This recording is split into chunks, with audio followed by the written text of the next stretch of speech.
The ongoing feud between former President Donald Trump and Florida Governor Ron DeSantis is heating up.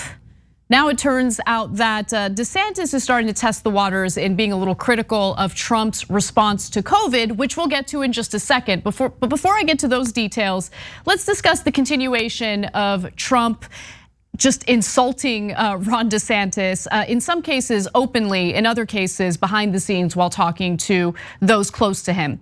Now, The Hill published a piece today arguing that Trump has griped behind the scenes for months about DeSantis's rapid political rise, including chatter about a future White House bid. But the complaints from the former president have only gotten louder or grown louder, which isn't surprising when you consider a story that we covered recently where he was talking about Republicans who do something that gets under his skin. And this was immediately after Ron DeSantis did exactly what he describes in this clip.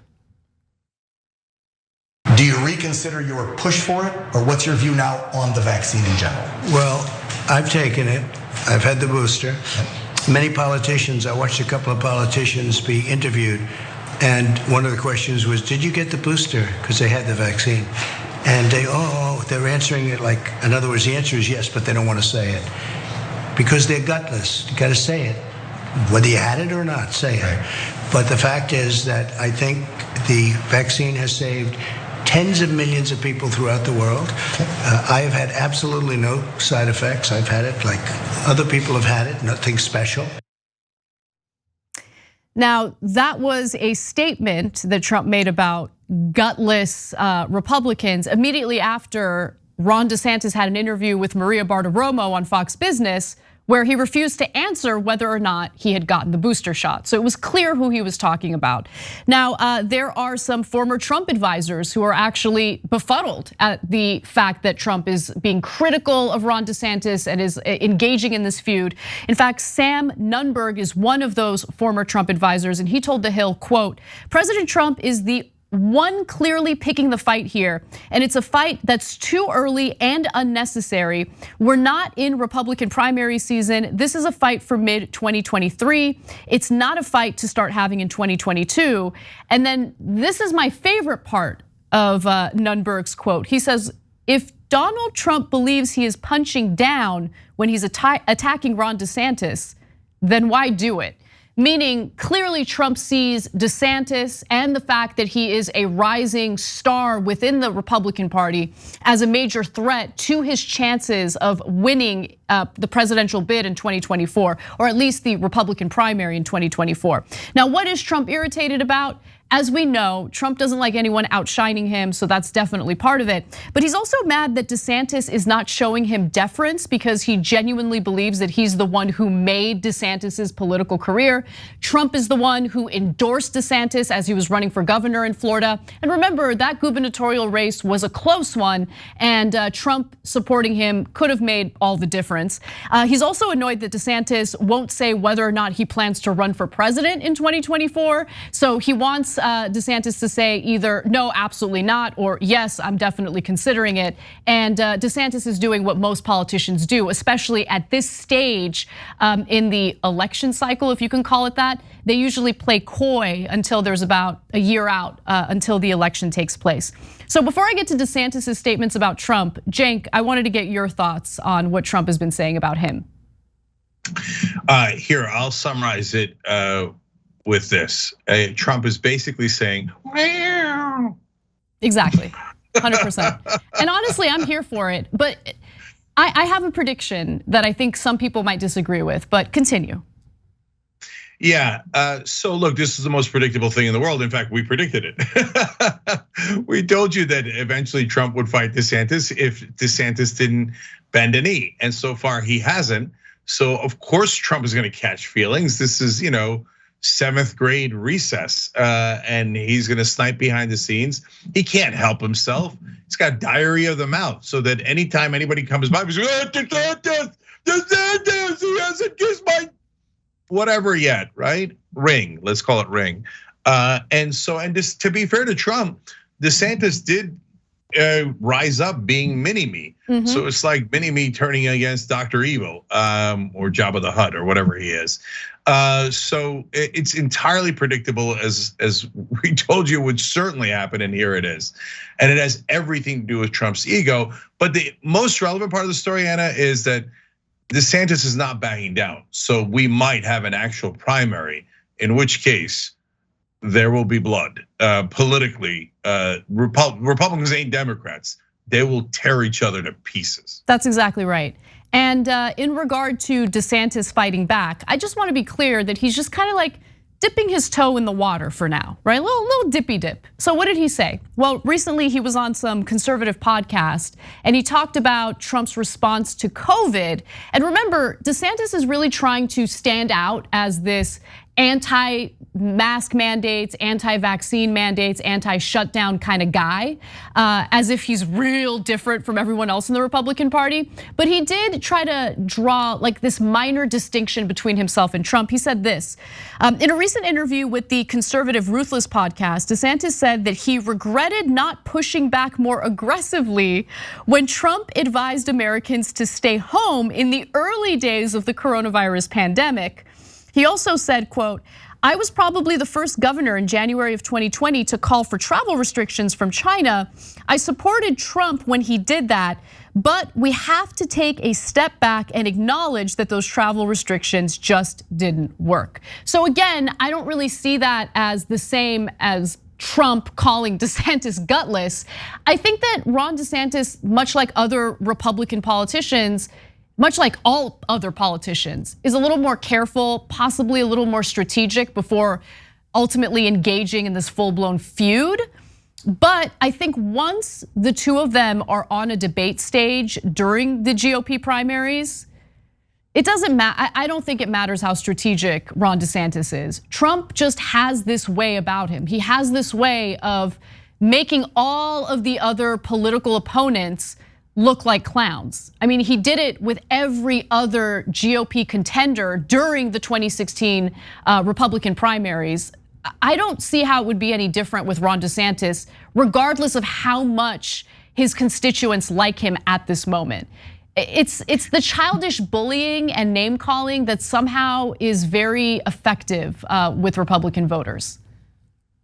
Yeah, Anna, I hear you on that. But I think things just got a little interesting because previously I would have said there's nobody has any chance of beating Trump. But now there's two vulnerabilities that Trump has. It's not showing up in the polling yet. Let's be clear. He's still dominant as we speak within the Republican Party. But one is we've been telling you over the last couple of weeks, the Republicans have made a turn. The donors have for the Republican Party. It's very clear because they got their most loyal politicians, and then we predicted they would get their most loyal media figures to start turning on Donald Trump. And that's exactly what's happened. And in fact, Laura Ingraham just came out and said she might not vote for Donald Trump in 2024. So just again, as we predicted, the donors behind the scenes, the oligarchs, are pushing the Republican Party to actually fight back against Trump. And they themselves don't necessarily, only a couple of votes, but their money speaks volumes. Does it though? And it influences. Does it? No, did it speak volumes in 2016? The media was against him in 2016. The donors were against him in 2016. They didn't want him. They saw him as a buffoon. They saw him as like someone who wasn't good for the country. I mean, and then that was followed with 4 years of negative media coverage. Like, I just don't believe that that's enough to kind of overwhelm, honestly, as much as I hate to say it, the characteristics of Trump that do end up playing well with the Republican electorate. Let's keep it real. He's entertaining and he's funny. And once he decides that he's gonna go all in on insulting any political opponent, he goes all in and he persuades the base to follow him through. So I don't know, we'll see. That's just my prediction. I could be completely wrong about that. But Trump is one of those, I don't know, he's just one of those cases where the typical conventional wisdom doesn't really apply the same way that it does with other politicians. Yeah, look, Anna, so there's a lot of truth to what you're saying, but let's break down why, right? So he won because he's a populist. Now we know that he's a fake populist, but he's plain spoken in that sense, and that really resonated. Democrats, meanwhile, think if you haven't gone to Harvard through and gotten 3 different doctorates and speak like an ass that no one understands, that you can't win elections. So it's really easy to beat the Democrats. Almost anybody could beat them. And so, but the media gave Trump billions of dollars in free coverage. They might have thought he was a buffoon, but they thought he was such a buffoon. They're like, it's okay, let's give him free billions in media coverage. They'll do the same. No, they'll do the same. But Anna, that leads me to my second point. Look, first, just to finish up the first point real quick, the donors themselves, if they're funneling the money through Marco Rubio and Jeb Bush, then you're right, they don't matter at all because those guys couldn't win anything. They're just obvious corporate donor robots, and good on the Republican primary voters to figure that out, okay? Now, unfortunately, they went in the wrong direction with Trump, but when they get the Laura Ingrams and the Brian Kilmeades and other influencers in right-wing media, then that could have a difference. And so that money is huge and it will talk for the next couple of years to take Trump down. Yeah, and just to give you a few more quotes from Republican insiders, one of whom decided to share his name with the Hill. This is Ford O'Connell, a GOP strategist. He says, quote, "What Ron DeSantis has done is he's taken Donald Trump's America First playbook and crafted it as a Florida First playbook. If you had told me that Ron DeSantis would display more political courage than Greg Abbott," that's the Texas governor, of course, "I wouldn't have believed it. The idea that DeSantis gave all the other Republicans a backbone and cover to do what's best for their states is why conservatives are now rewarding him." And one GOP consultant, a different individual who did not give the Hill his or her name, said, quote, "I think he's a little more polished." And I've heard this comment several times, right? That Ron DeSantis is like Donald Trump without the baggage. He's got the Harvard credentials. He served in the military. He's the governor of the 3rd largest state, but he can still speak the language of the MAGA crowd. That part I'm not so sure about. He continues to say, or she continues to say, with Trump, there's still a lot of drama. So I think it probably worries him that there's this other guy who's getting a lot of attention. And I agree with a lot in that statement. The baggage statement is something that I've heard not from other GOP strategists, but from other Trump supporters who go to Trump rallies and talk to the press while at the Trump rallies. And so I'm curious to see how it all plays out. I think that it is feasible that someone like DeSantis could, win in the GOP primaries during this presidential bid. We'll see, but in the meantime, at least we get to enjoy this feud because Trump does not like anyone outshining him. And it's definitely amusing. It's like this frenemy situation that's kind of fun to watch. Yeah, so last 2 things here. Republican voters, yes, they're in love with Trump, but why? Because he takes on the establishment, he takes on the libs, and he owns the libs, and he's the most anti-establishment politician, right? But if they perceive him as pro-vaccine, and the right-wing media told them for over a year now that the vaccine is the boogeyman and it is run by the Jews and the space lasers and the microchips, and Trump says take the vaccine, and DeSantis said, by the way, DeSantis definitely took the vaccine and the booster. When asked about it, he said, well, I don't talk about the things I might have taken. Okay, all right, you definitely took it, okay? But if he says no, vaccine is for weak men, then they'll flock to him. They'll flock to whichever is the most anti-establishment side. But final point is to go back to what Anna was saying. If they actually run against each other, this will definitely be decided in the debates. So one of our members just wrote in, Approval, said if Trump and DeSantis are in a primary debate and Trump ordered him to leave the stage or something demeaning like that, DeSantis would. And so that will decide it, guys. If Trump bullies DeSantis and DeSantis can effectively stand up to him, then we got a contest. If Trump bullies DeSantis and DeSantis bows his head, it's over, it's gonna be Trump.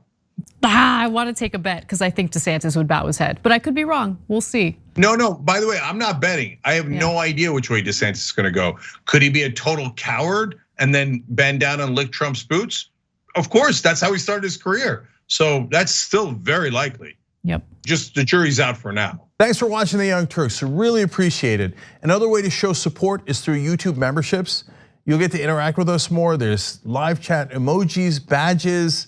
You've got emojis of me, Anna, John, JR. So those are super fun. But you also get playback of our exclusive member-only shows and specials right after they air. So all of that, all you gotta do is click that join button right underneath the video. Thank you.